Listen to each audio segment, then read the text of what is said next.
নমস্কার বন্ধুরা, ময়রা ফ্যামিলি ব্লগস ইউটিউব চ্যানেলে আপনাদের সকলকে জানাই স্বাগত।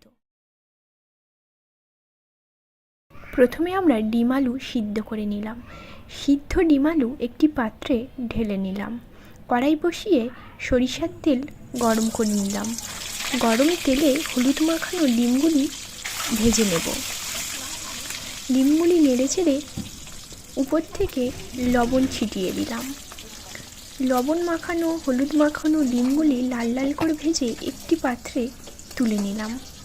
ওই তেলে দিয়ে দেব গোটা গরম মশলা, তেজপাতা, দিয়ে দেব পেঁয়াজ কুচি, চেরা কাঁচা লঙ্কা দিয়ে পেঁয়াজটি নেড়ে চেড়ে দিয়ে দেব উপর থেকে একটু লবণ। দিলে পেঁয়াজটা তাড়াতাড়ি ভাজা হয়ে যায়।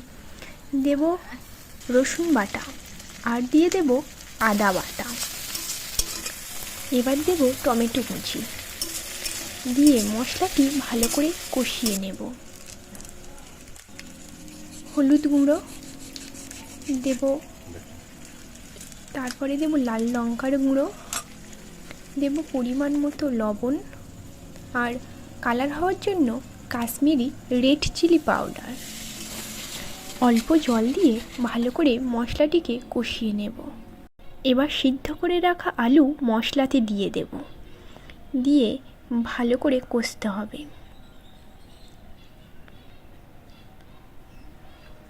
আলু ভালো করে কষে দিয়ে দেব পরিমাণ মতো জল।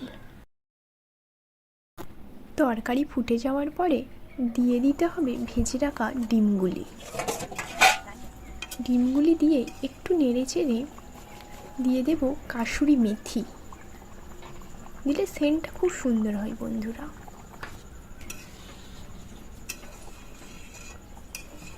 এই রকমভাবে ডিম আলুর তরকারি আপনারা করে দেখবেন। আর দেব কাঁচা ধনে পাতা,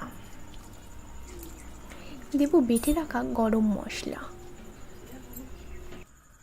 এবার আমাদের ডিম আলুর তরকারি পুরোপুরি রেডি হয়ে গেছে।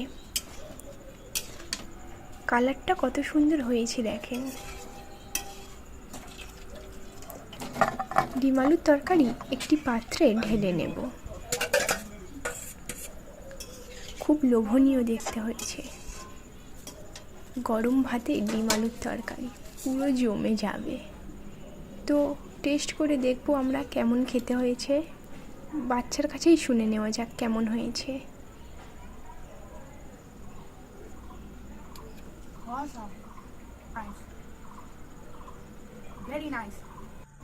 ভিডিওটিকে like, comment, share and subscribe করতে ভুলবেন না।